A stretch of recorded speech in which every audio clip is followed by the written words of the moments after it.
morning students. Today we can look into a new topic, that is dissolution of firm. So all of you know that what's a firm, how it is created, and now we can look into how a firm can be dissolved. There are various modes of dissolution of a firm. So when a firm is put to an end by partners is called dissolution. So you know that a partnership is a relationship between the partners who has agreed together to start a business either by oneself or by together. So when and this relationship, a mutual relationship, is called a firm, partnership firm. So when firm is put to end by its partners, it is called dissolution. It is stated under section 39 of the Partnership Act. It states that dissolution of a firm is the dissolution of a partnership between all partners of a firm is called the dissolution of the firm.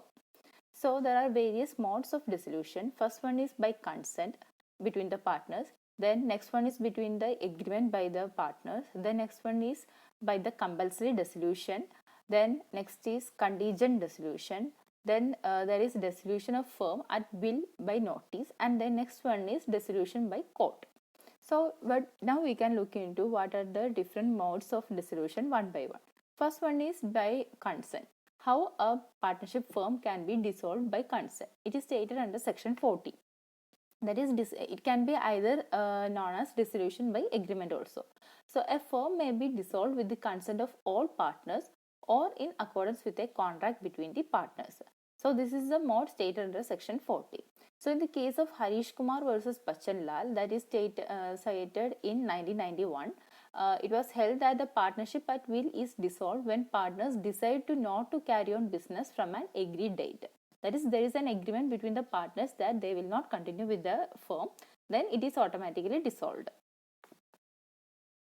Next one is by agreement. That is also stated under section 40. So there are two modes stated under section 40. First one is by consent between the partners, and there is an agreement between the partners. That is stated under section 40 itself. Third method is by compulsory dissolution. That is stated under section 41. So I will read out what is section 41. That is, a firm is dissolved by the happening of, first one was omitted by the Insolvency and Bankruptcy Code of 2016 Act. Next clause is B, by the happening of an event which makes it unlawful for the business of the firm to be carried on or for the partners to carry it on in partnership, provided that where more than one separate adventure or undertaking is carried on by the firm, the illegality of one or more shall not of itself cause the dissolution of the firm in respect of its lawful adventures and undertakings. Okay, so it is an unlawful business. If there is an unlawful business is conducted by the partners in a partnership firm, it will be automatically dissolved, or it has to be compulsorily dissolved. But when there is a compulsory dissolution, earlier there were two grounds. First one was insolvency of the partner. Next one was illegality of the partnership business. So, by virtue of Insolvency and Bankruptcy Code of 2016, the first ground, that is insolvency, was deleted from the scope of section 41. Now there is only one ground, that is illegality of business. So when an agreement between the partners from inception, or the partnership from inception cannot be an illegality, because it is hit by section 23 of Indian Contract Act, because it is against the public policy. So that's not the case which is covered under section 41. What is covered under section 41 is that when at the starting of the partnership it is a legal business, there is nothing there is no problem between the partners, or there is no problem with the business, legality of the business. But later on, due to any change in circumstances, either a new act has been introduced or there has been outbreak of some hostilities, it becomes an illegal business. Okay, so by which of that illegality it becomes void, and the partnership has to be compulsorily dissolved. That is stated under section 41. Next kind of dissolution is contingent dissolution. It is stated under section 42. It means that dissolution on the happening of certain contingencies. We know what is contingent contract, which we have already studied under Contract Act.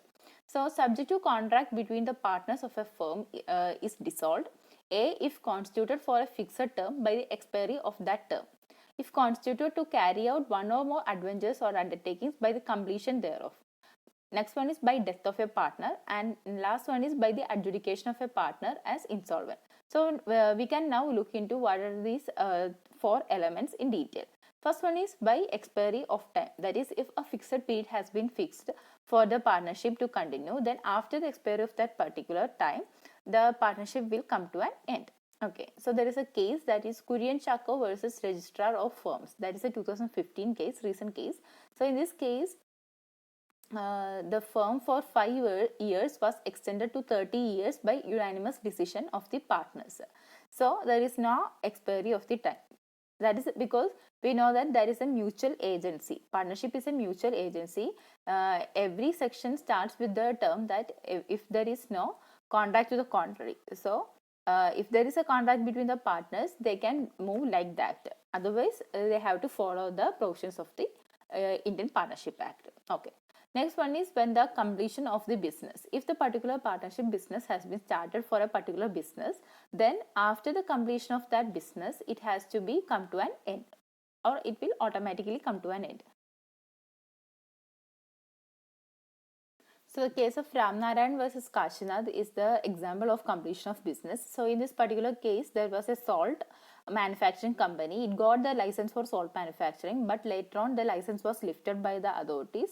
So the purpose of the business was come to an end. So automatically the completion, it will considered as a completion of the business, and therefore the partnership will also be considered to be dissolved by contingent dissolution under section 42.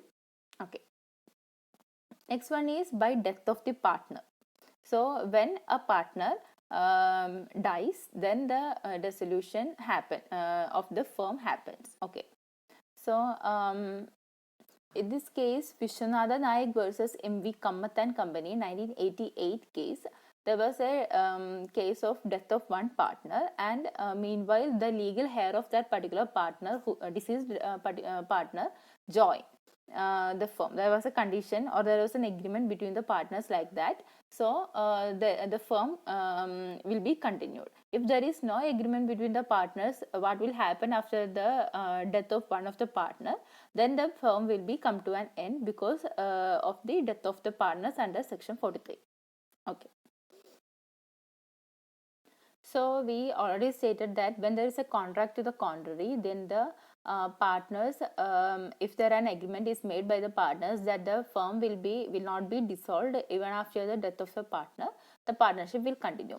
But in this case, there was a different pronouncement by the Andhra Pradesh High Court, that is Jainarayan Misra versus Hashmattunisa Begum.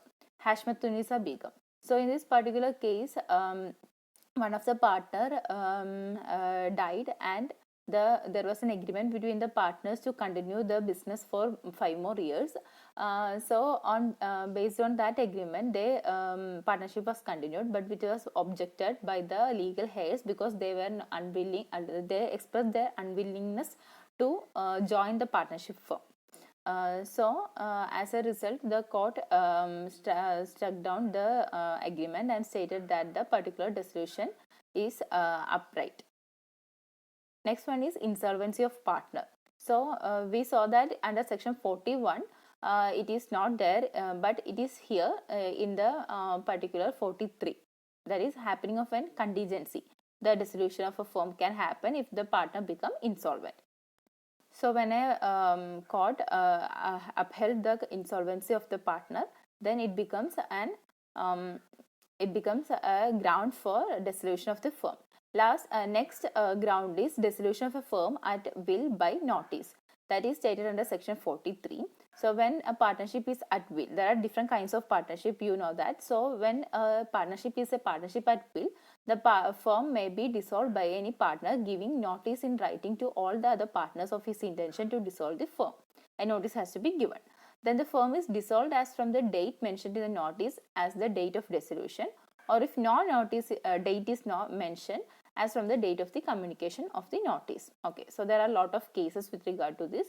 The last form is dissolution by court, that is stated under section 44. So there are various grounds for dissolution under section 44.